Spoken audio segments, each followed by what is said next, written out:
I'm going to tell you another story about my life when I was homeless. And the reason I'm telling this story is because not a lot of people understand and can comprehend the idea that they are not far from being homeless.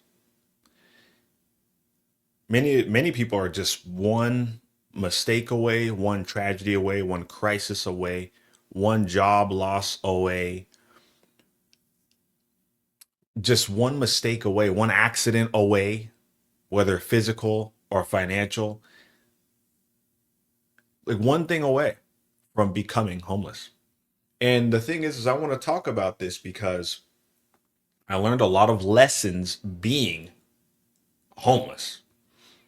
I don't like to call myself a homeless man when I was homeless. I mean, okay, I guess you could say that I didn't have a house, but I was sleeping in my car, right?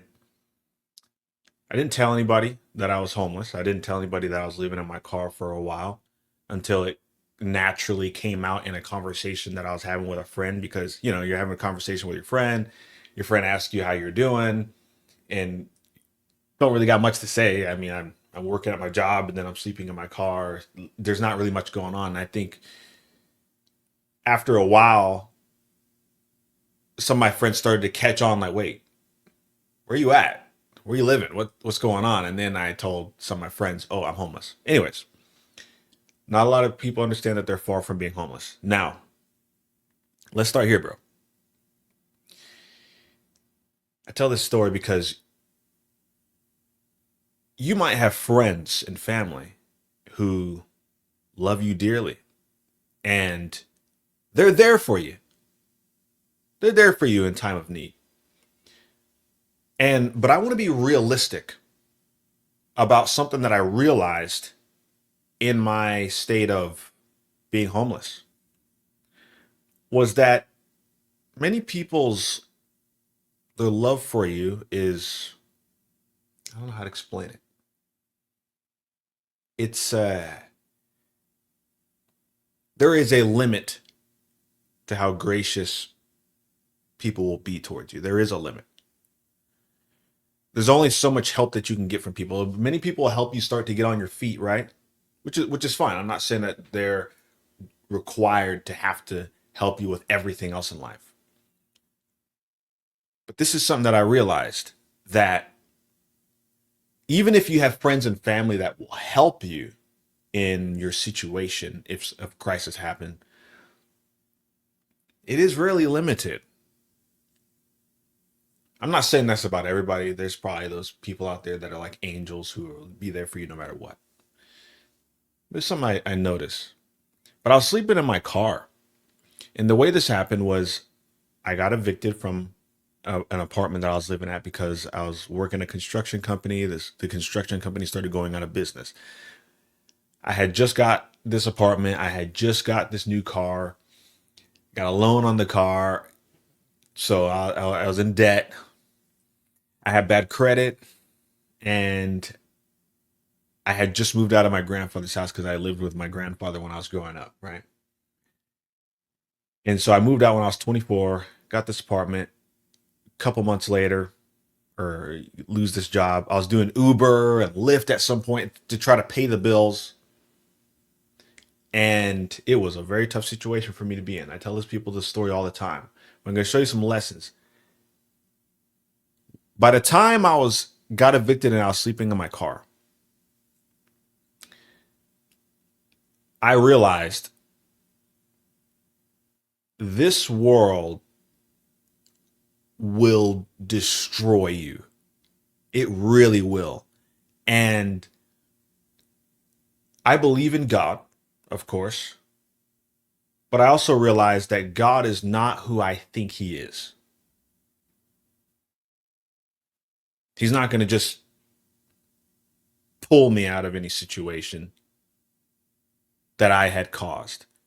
And I say this because someone might try to feel bad for me and say, "Oh man, that sucks that you got evicted and this happened and that happened." And but I didn't even feel sorry for myself back then.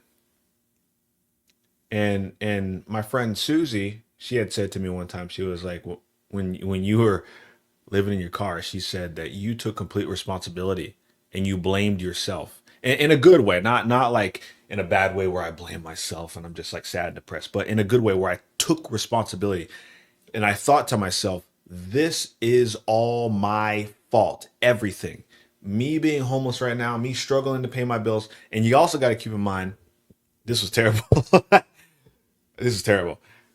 My car, if I didn't pay the my loan on my car every month on time, the next day my car would turn off because they attached a device to my car that made it to where if I didn't pay,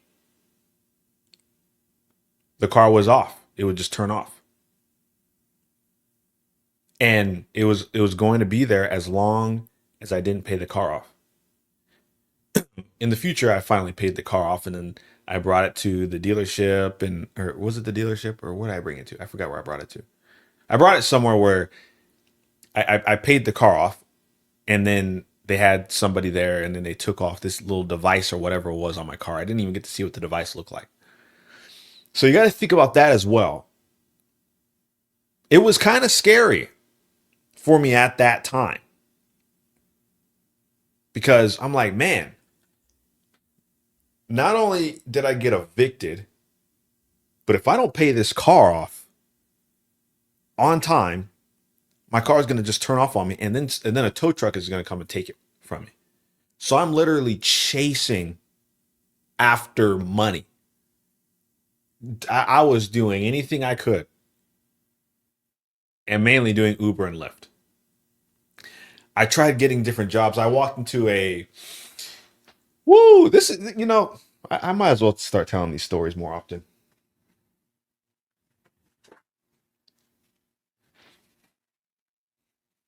I might as well start telling these stories more often because some of my friends get a lot out of it and they learn a lot of lessons from it. I tried to get a job at a restaurant because one of my friends was making a lot of money working at a restaurant. So I went to this mom and pop type of restaurant. It was like a breakfast place. I went in there and I remember they interviewed me. This man and his wife, they interviewed me and they were the owners of this restaurant. They're an old couple. Hired me. Well, they didn't hire me that moment. I left and I hopped back in my car to start doing Uber again.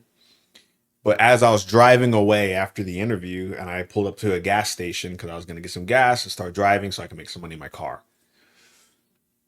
this couple calls me back and they say, "Hey, we like you. We like your attitude. Just, you positive guy. Come back. We'll hire you today. Do you want to start working today?" I said, "Absolutely. I'll work today." So I drove back to the restaurant and they gave me a t-shirt. I signed some papers and then I was hired on in that moment that morning. And there were people coming in and out of the restaurant eating breakfast and it seemed like they knew a lot of the customers that came in. And so I thought it was a cool place. I don't even remember the job title that I had. The guy who picks up the trash and cleans up the table. I forget what you call that. I was that guy. And but they also wanted me to bring food out too or something. Restaurants got a lot of moving parts. I can't remember all the names of everything. But and then they also wanted me to go into the back and clean the dishes, and that's the part that made me mad. I was really annoyed because not because I had to clean the dishes. I was fine with that. I've done it before. Volunteering at a church that had 5,000 members, and I was volunteering cooking food and cleaning dishes and stuff. But this restaurant, the water was so just dirty, and you couldn't see like when they put all the dishes in there and forks and knives, you couldn't see what was in the water. So you go to reach your hand in there and there's a random knife just poke you and you're like, what the heck? And then I'm like, how is this guy over here cleaning these dishes? Like, how do you what? And I'm like, I'm not gonna cut myself on something random. I hate that. Just getting cut on your fingers. No. So immediately right then and there, I was like, okay, this isn't gonna be for me. So I told them after maybe 45 minutes of working there, I said, this ain't for me. I'm out. I told them, like right in front of the people that were eating food and everything because that's where they were at. They were walking around talking to the customers and stuff. And I just say, hey, can I talk to you real quick? Yeah, well, what's going on? I said, look, I can't do this. I'm out. I got to go. And then they're like, the wife, she was trying so hard to beg me to stay. She said, well, what's the problem? Talk to me. What's going on? How come you're going to leave? And I said, look, you guys are nice people. Nah, I'm not going to do this. I already know I could see the future. This isn't going to be for me. And so the shirt that they gave me, I took the shirt off, handed it to him. Some other old guy that was eating breakfast with his wife, I think.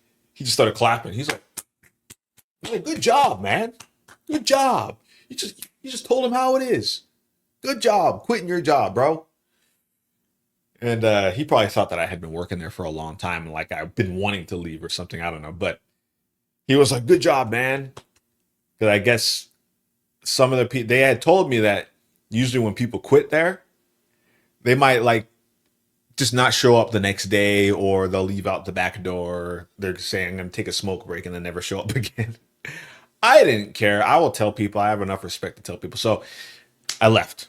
Start hopping back in my car. I'm driving all over Arizona, picking up people, dropping them off at their houses. I'm picking up. I remember I would go to different places. I'd be out in Scottsdale, Arizona, where people like more middle class or people who got money type situation. And I pick up these people and I'd see these neighborhoods and I'm like, man, these are a nice place to. Looks like a nice place to live. Like, man, what is going on?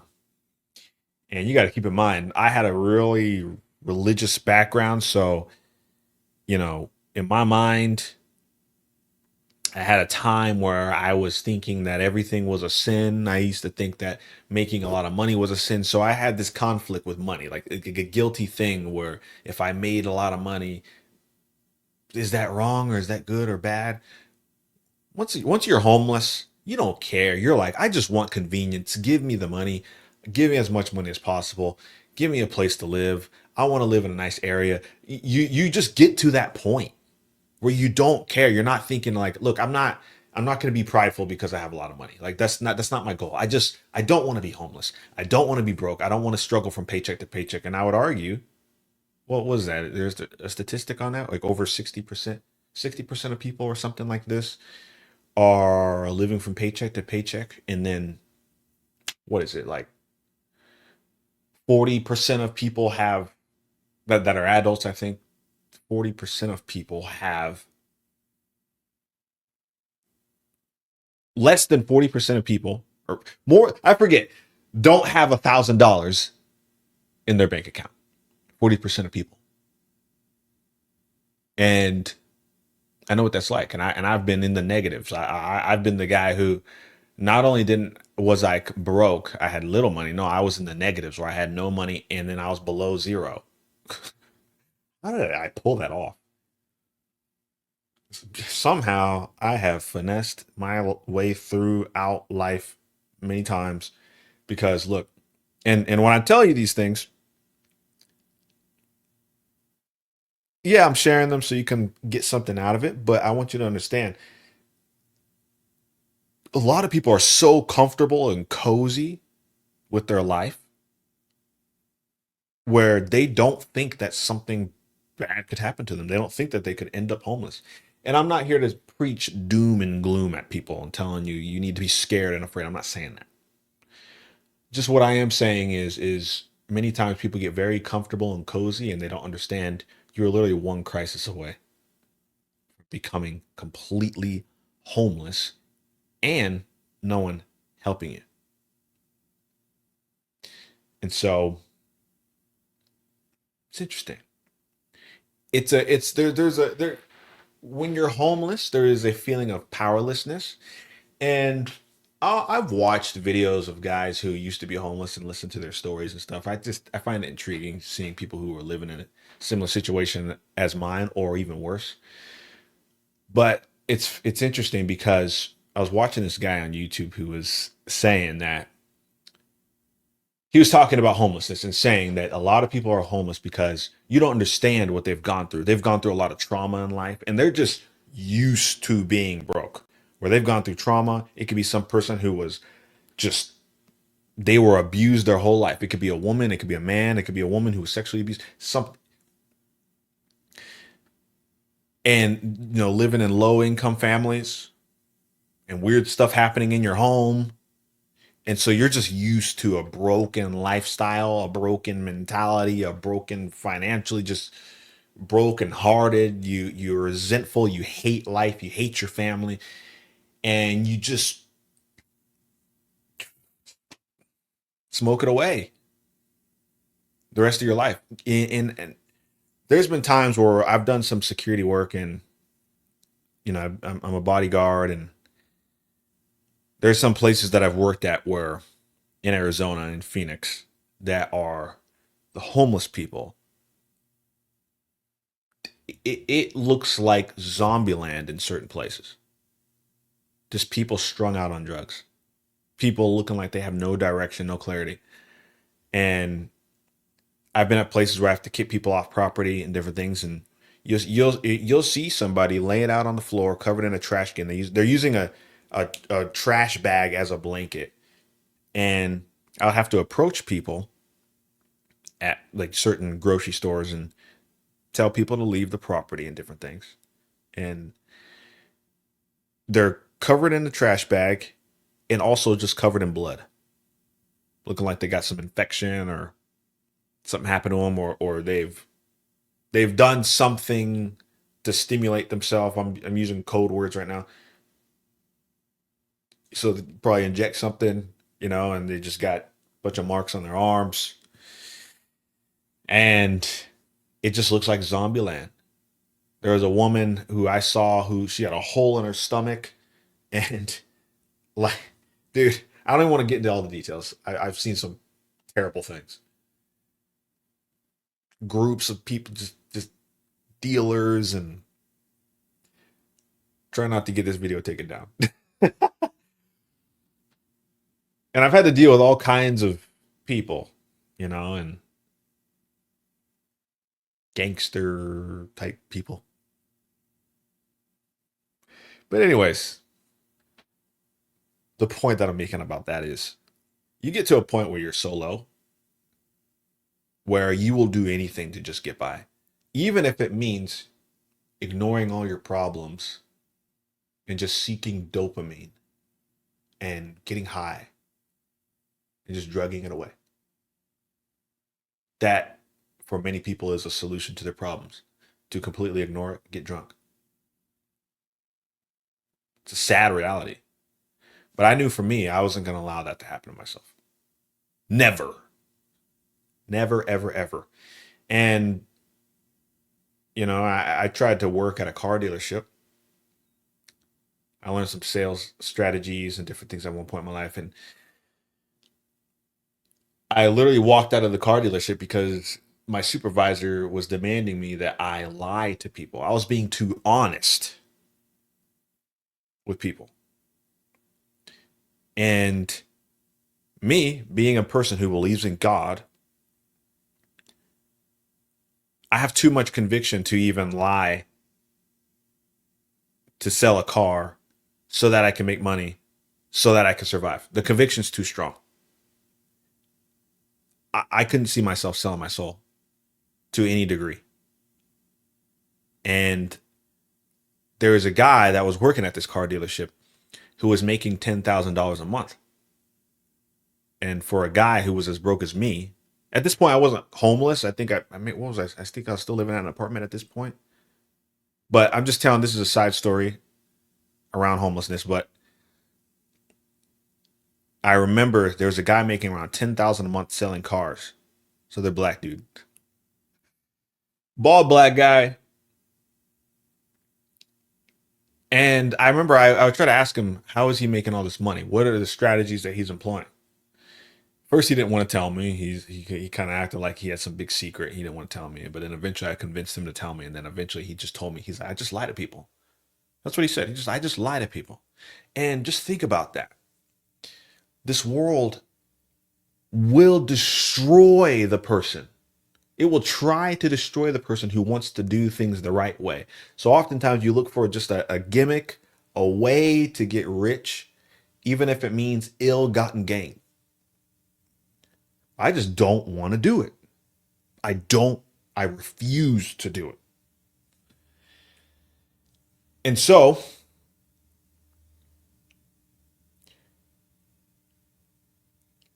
I had to learn, okay, even if I'm trying to do the right thing, because I was homeless and I was being generous with people still too, giving money away from it to other homeless people. And but it's interesting. I think a lot of people feel this way and experience this in their life where you're trying to live right, you're trying to do the right thing. It just seems as though tragedy and trial after trial enters in your life, and you're like, when are things going to get better? Is there a way out of this? Or it doesn't even have to be homeless. You don't even have to be homeless. You could be living with your parents and you're like, man, I'm trying to get out of my parents' house and move and get my life together and get married and have children. And but there's inflation. Every time you look for a job, you're like, that job is not going to pay me enough to I can get my own place. I'd have to work this job for a year or 2 years, save up enough money to so that I can have some backup to have at least 2, 3, 4, 5, 6 months in my savings of expenses so that I could survive just in case I lose my job. I know what that's like. I've been in a place where I had money in the bank, enough to pay me for 3 to 6 months. You lose a job and your money diminishes and you go back to zero. I've been scammed, all kinds of stuff. And I'm telling you these stories because I think that a lot of people are not far from these types of things happening to them. And some people have advantages. Maybe you're a really good looking person and you can just walk in any place and you don't even have to have the qualification. You're just going to be a good, charming, good looking person and you'll get hired on the spot because you're some beautiful chick or you're a real handsome guy and you're charming and you get hired right away because you make the company look good. I've seen that happen. I'm not just making that up. I've seen guys who I know are not qualified for a job with a criminal background get hired immediately as a manager and they have no managerial experience, but the only reason why they got hired was because they were charming. And I have someone in mind that I'm thinking of.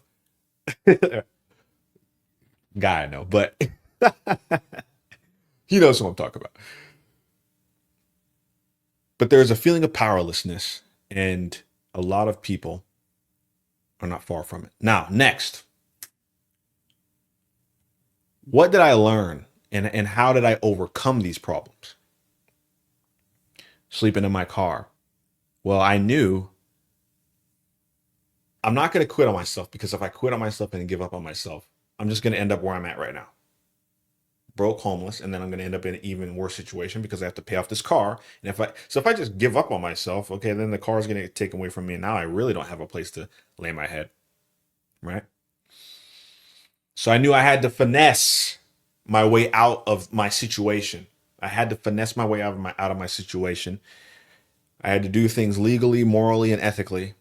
If it's not legal, I'm not going to do it. If it's not moral, I'm not going to do it. And if it's not ethical, I'm not going to do it.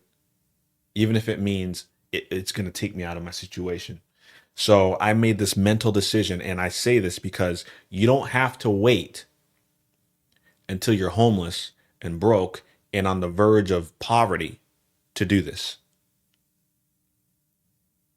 I decided I was going to get a job and I was going to become the best employee that they had. And I wanted to be irreplaceable. Pause, pause. I say this because a lot of people call me, contact me, and ask me for help, whether it's through Instagram or by phone call, whatever it is. And they might struggle in their job or their career or whatever it is.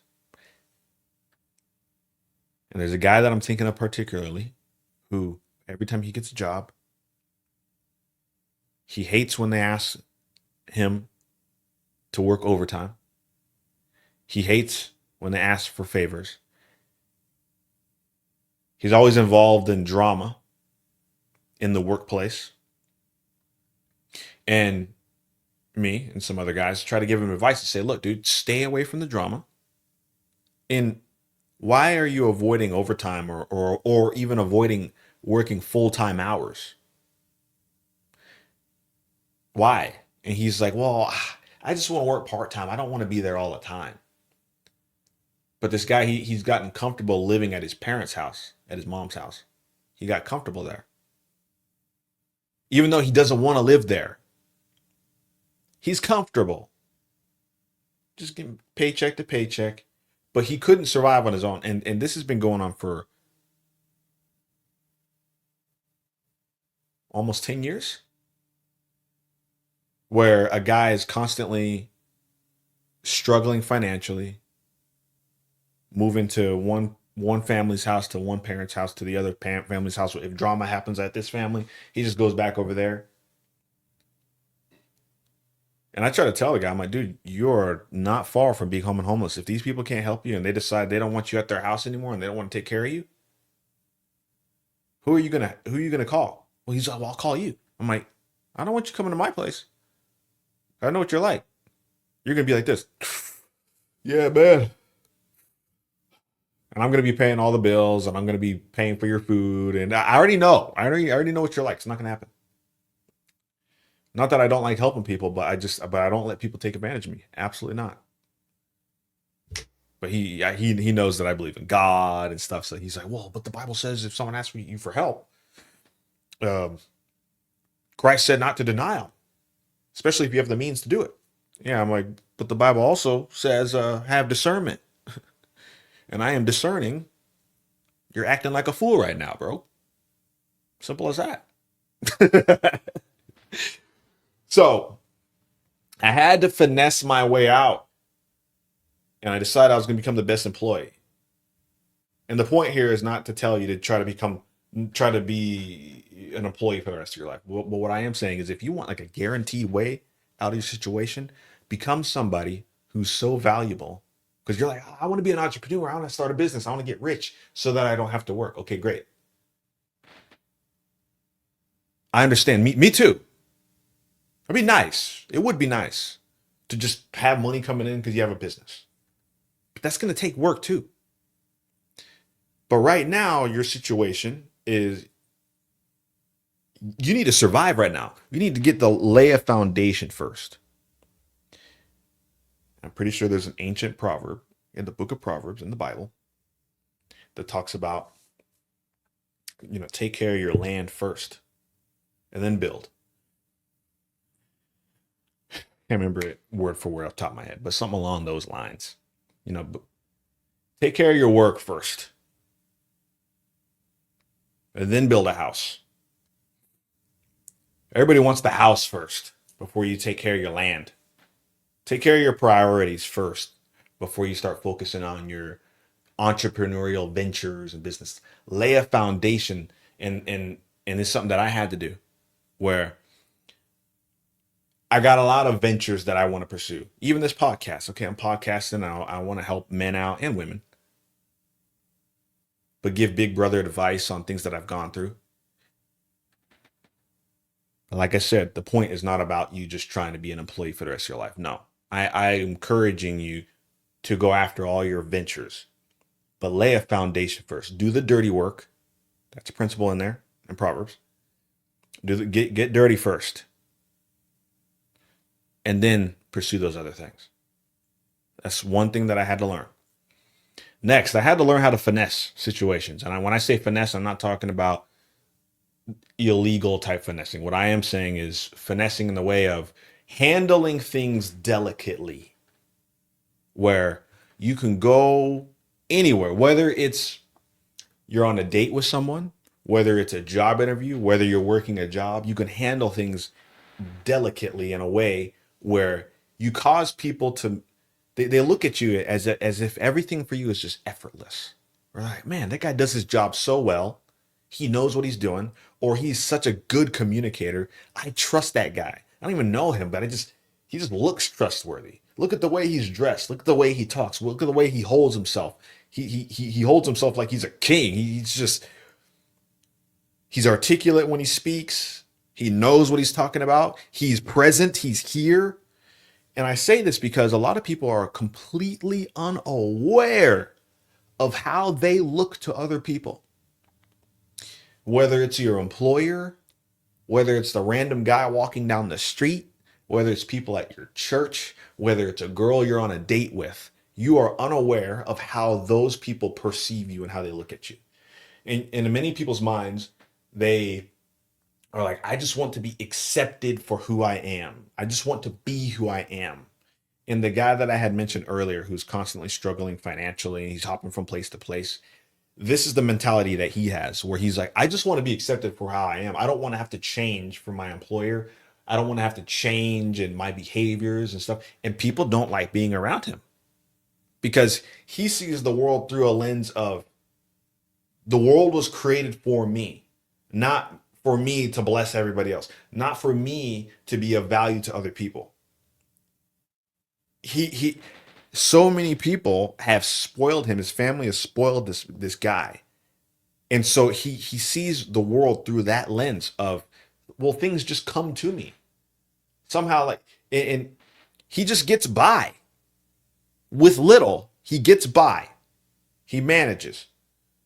Where he'll take on a part-time job, but then he'll behave just right to be able to live at someone's house so that they won't kick him out. But they're paying all of his bills, even paying his phone bill. And he doesn't want to be in the situation that he's in.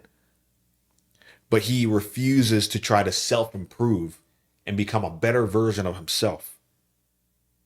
It becomes somebody who's likable. And when I say becoming likable, I'm not saying change who you are, but what I am saying is becoming a better version of yourself. This is what I had to learn when I was being homeless. Was I wanted a guarantee way out of my situation.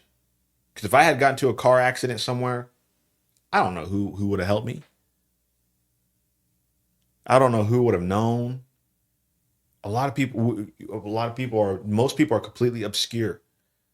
Or the only people who will know anything about you if something bad happens about you is maybe a few close friends, maybe family.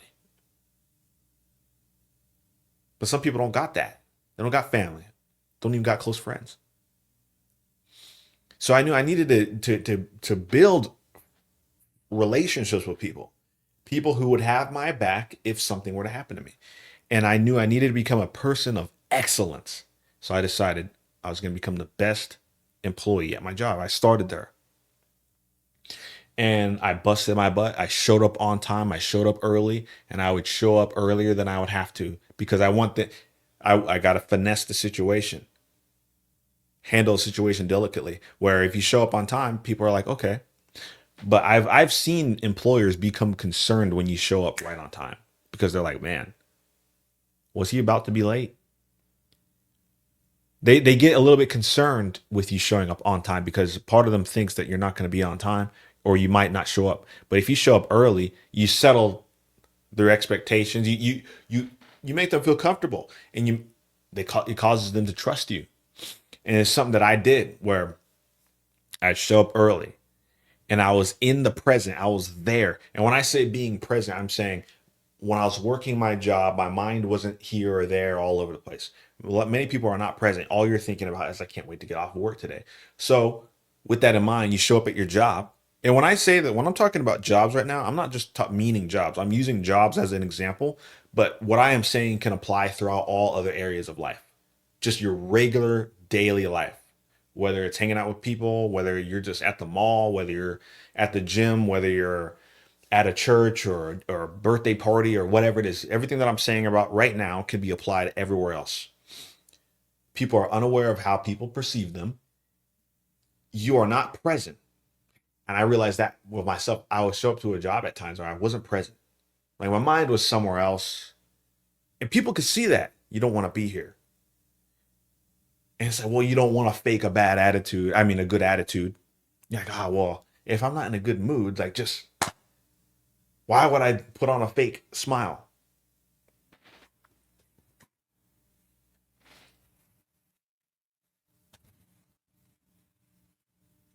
You good?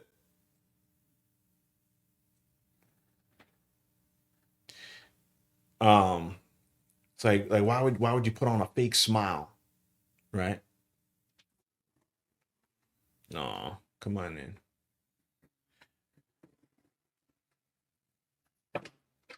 I'm still going.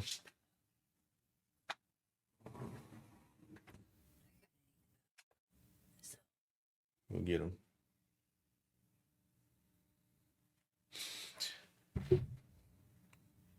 But it's not about being fake.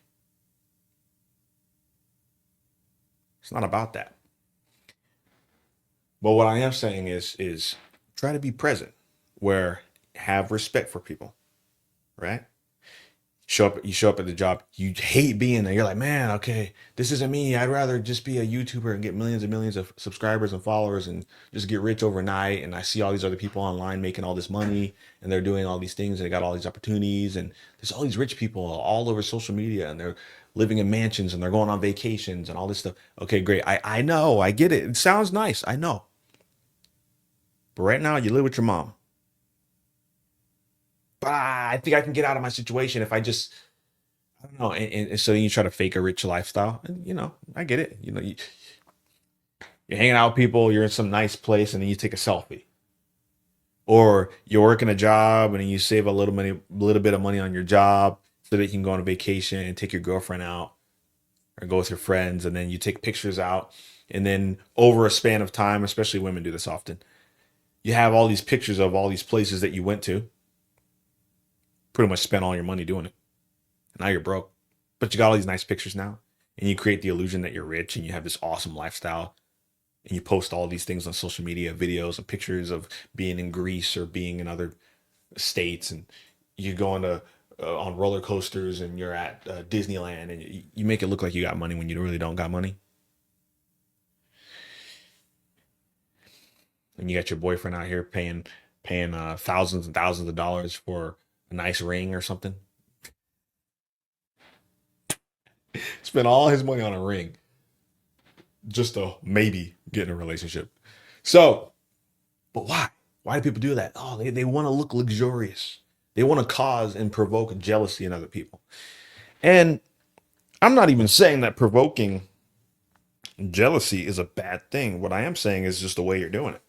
Where for me, in my life experience, I try to live in excellence, improve myself, work out, go to the gym, stay in the word of God, be patient with people when I communicate, don't get into my emotions and feelings. And when I give advice, I want to give wise advice that actually, if somebody applies it to their life, it actually works. I didn't just give them advice so I can sound smart. And so when people see a guy who's like working on himself, it provokes other people to want to work on themselves too.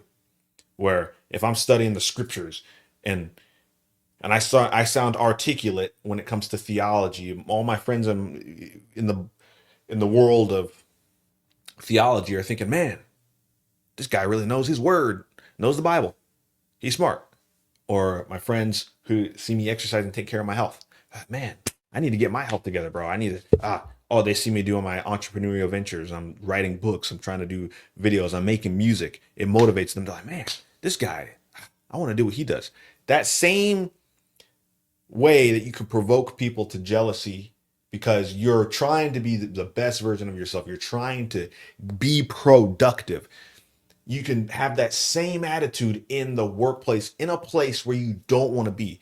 And I get it. You don't want to fake things, but have the attitude. This is not always going to be my situation. I'm telling you, there are lessons that you can learn in the situation that you're in right now.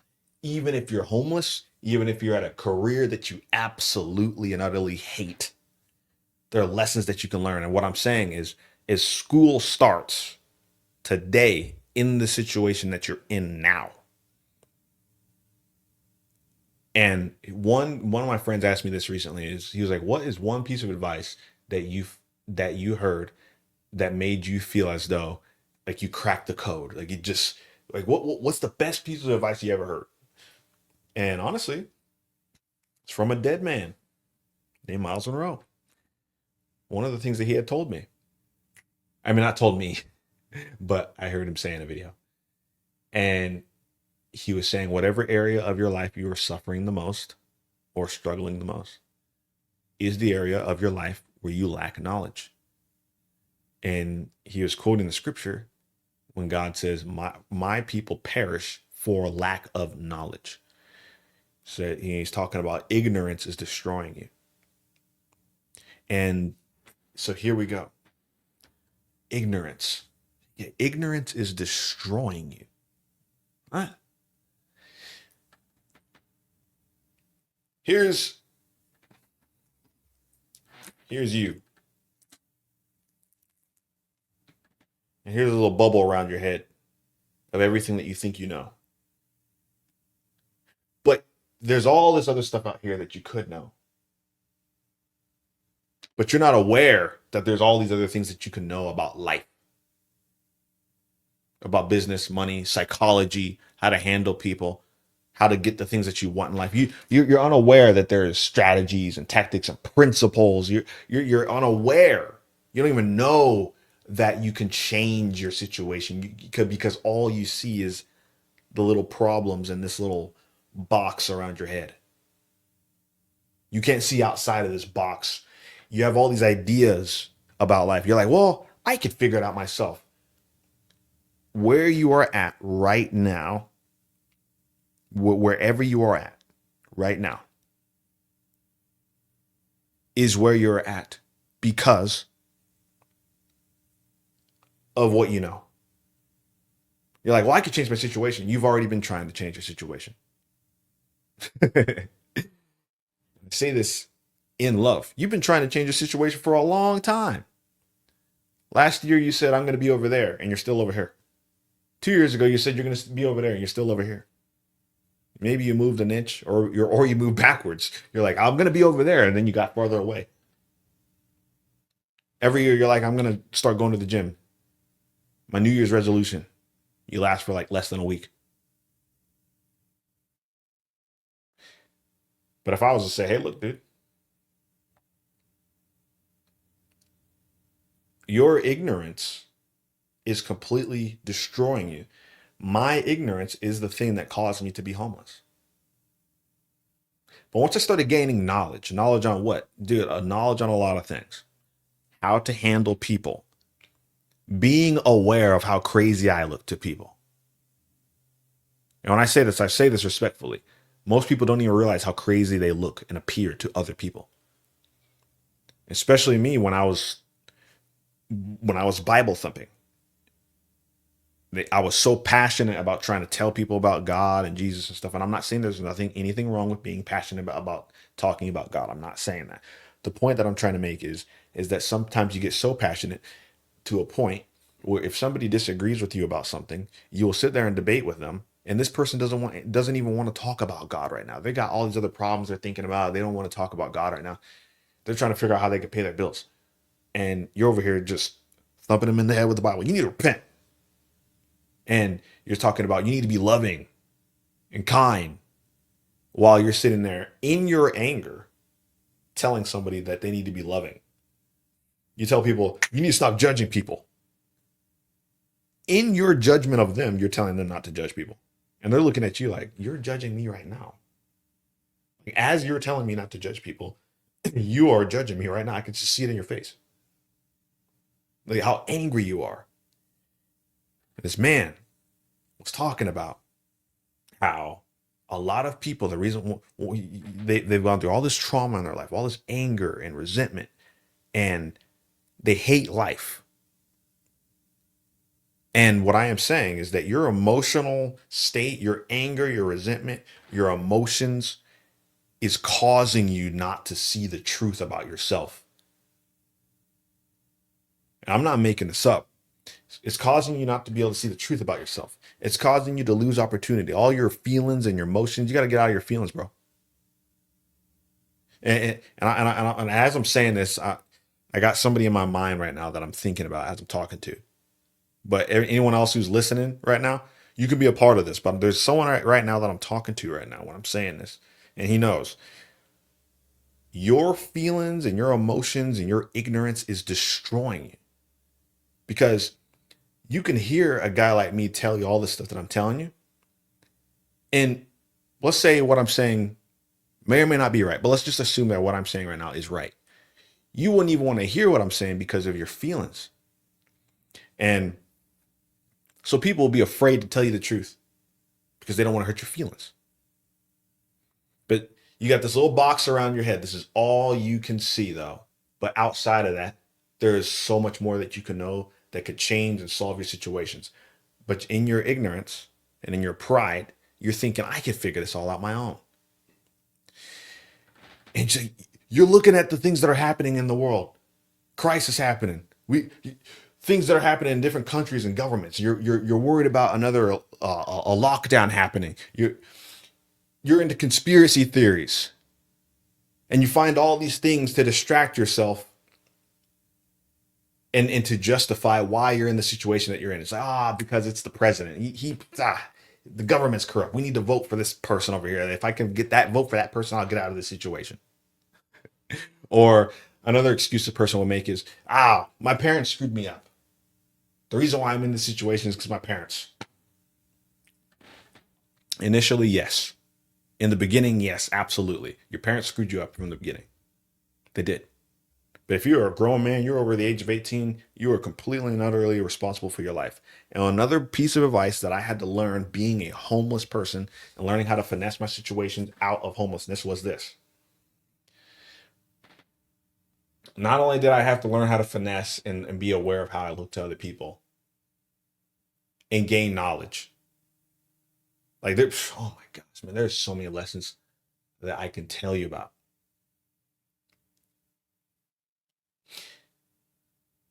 But I decided I'm going to start coming to a close on this video, on this one. A lot of people lack awareness. And we all feel like we want family, and because if something happens to us, we can go and turn to our family. But not a lot of people is going to have family. So you need brotherhood.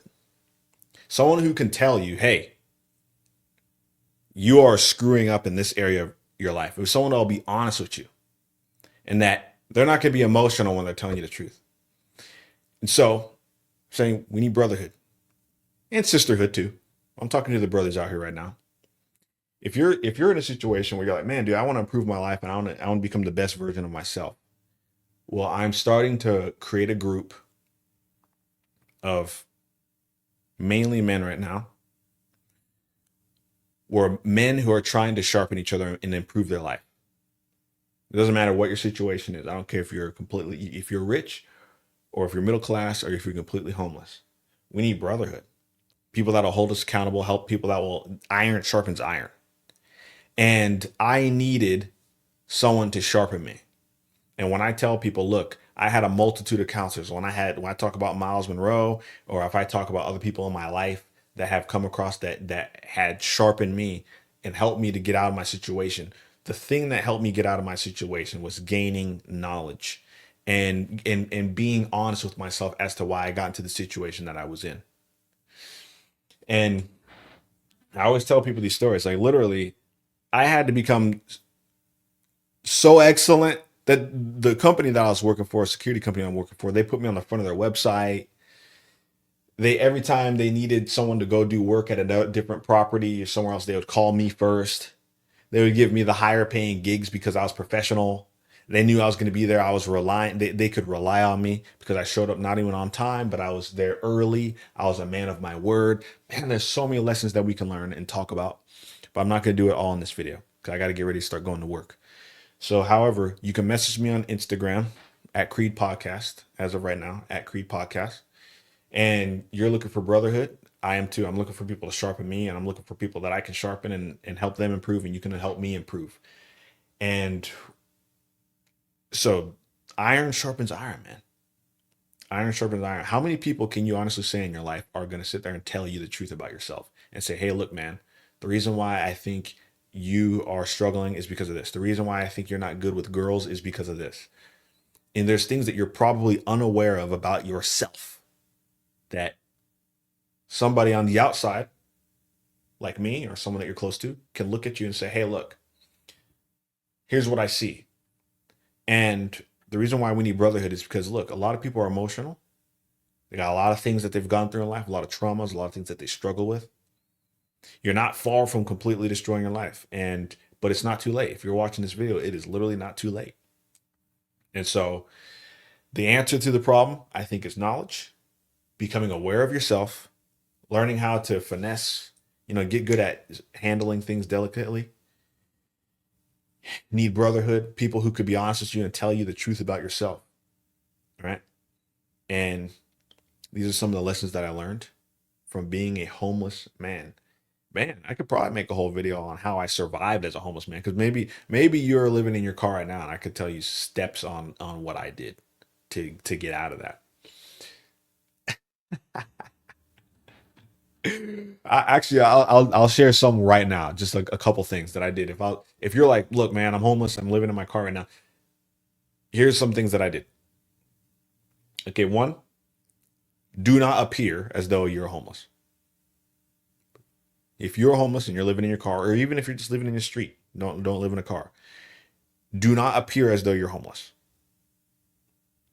I'd say that as one. So that when you go to get a job, and I say when, it's not negotiable, you're gonna get a job. So that when you go get a job,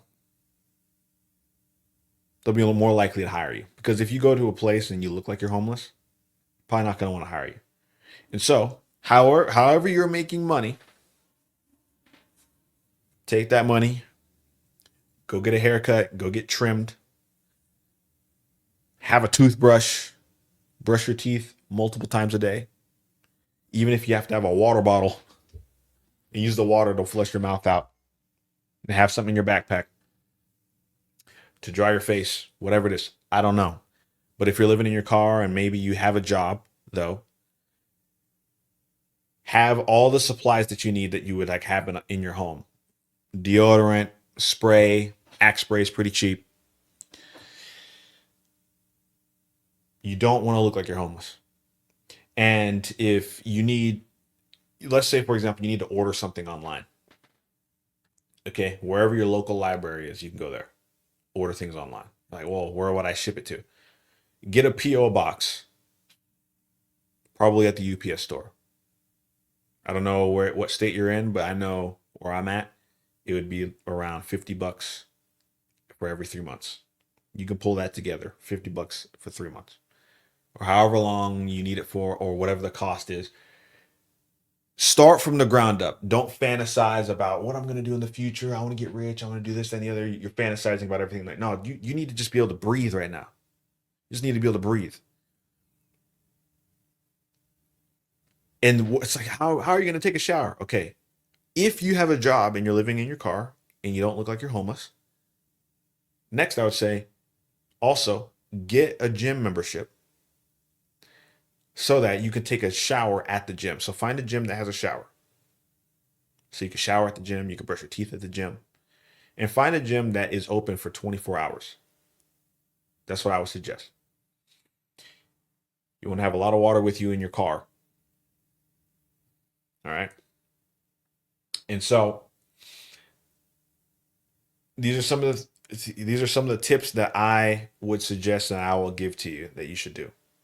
Next, I would say this is like, okay, now you need a place to where you can clean your clothes because you don't want to smell homeless. So also you don't want to look homeless, but you also don't want to be running around smelling like sweat, smelling like dirty underwear. Get a place where you can take your clothes and get your clothes washed. So now you got to have a place where you can cut your hair, have a place where you can shower every day and brush your teeth, and have a place where you can clean your clothes every week and have multiple pairs of clothes so you could change them out. You want to have a new pair of underwear every day, a new pair of pants every day, a new shirt every day. Now I get it. You might not have the money for that right now, but you got to do whatever you got to do to get the money to be able to do it. That's all I'm saying. And because when I say this, I'm not, because you might, okay, let's say for example, you're like, okay, I don't know where to put my stuff. Let's say you're like, okay, I want to turn my car into an Uber, right? If you have a decent car, depends, right? You might want to go and put some money together some way or another. If you got a bank account, everything's assuming you have a bank account. Put some money together somehow if you got to go and buy and sell something. And if you're begging on the street, I wouldn't suggest begging. I've never done that. But if there's people that you know and you can ask them, hey, can I borrow $100? If there's people that you know, or if you're gonna ask people for money, some people are generous and they'll give you money. They will. But what I'm saying is don't nag people and don't pressure people to give you money. But you got to put the money together. And so then the other thing that I would suggest that you do is get a storage unit to put your important things in. So probably get some boxes that nothing can seep through it. Insects can't get in there. Moisture can't get in there. And put your items in a box and put it in a storage unit so that your car could be empty when you're going to go and pick up people for driving for Uber or Lyft or Door Dashing or whatever it is that you got to do to make money. But that's the crazy thing because you're living in your car and you don't want to get into a car accident because you're living in your car. And so if you don't want to use your car, because that's something that I did that. But if you don't want to use your car, well, there's so many ways that you can make money, buying things, selling things. I saw a guy who was giving people water bottles and soda and different things, and he would just ask them for a couple bucks. And he would stand on the side of the road, handing people water bottles, cold water bottles with big old ice container. And he was making pretty decent money, full time living on it. And there's some guys on YouTube that have done things like that. I've looked it up. I didn't want to do it. I just wanted paycheck coming in. That's what I wanted. But there's a lot of ways to make money. And so I would also suggest if the advice that I'm giving you right now is not applicable for your situation, use something like Chat GPT. So Chat GPT. It's an AI. If you don't know what it is, it's almost like Google in a way. It's a very smart computer that you can ask it questions, tell it your situation, and instead of you doing manual research on your own on how to survive as a homeless person, use an app like Chat GPT. And if you can find a library somewhere locally, if you don't have a phone or well, I mean, shoot, if you're at a library and if you don't have a phone, I don't know how you're seeing this video. If you do have a phone, you can download Chat GPT onto your phone if you have a smartphone, or if you want to go to a library that has computers, use their internet, whatever it is that you got to do, and use an app like ChatGPT to help you figure out your situation. You tell this AI everything about yourself, everything that you're dealing with, everything that you're struggling with. Give it a detailed explanation, and it will give you suggestions. It's not going to solve all your problems, but it's almost like having a person next to you who's really smart and who knows almost everything about everything. And instead of you having to manually search on Google and YouTube advice on how to get out of your situation, if there's something very specific, I would suggest using an app like that. And then also prayer works as well. You could pray to God to give you wisdom. You want to use that. Never forget about that. So God is not last. I would say it's first. He's foundational. And yeah, and if you need any other tips or advice on that, message me on Instagram. Contact me on Instagram. And the reason why I'm doing this is because I eventually want to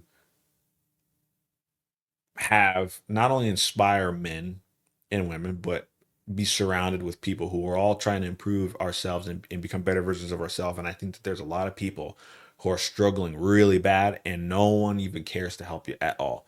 And in the world of entrepreneurship, everyone's trying to they're always trying to sell a product or a service to people who already have money, right? And in the world of entrepreneurship, they'll say you need to have a product that's valuable that people want to buy and different things, and which is good. But I think a lot of people forget about the little man, the guy who is completely at the bottom, who's homeless, who doesn't know what they're doing, or they live with their parents. Like, what kind of advice can you give that guy? So I'm doing this completely for free, right? And I'm going to continue doing this to help people get out of their situation, become the best version of themselves, And I want to be surrounded by brothers and sisters who are going to make an impact in the world as well. And they can also sharpen me and improve me. All right.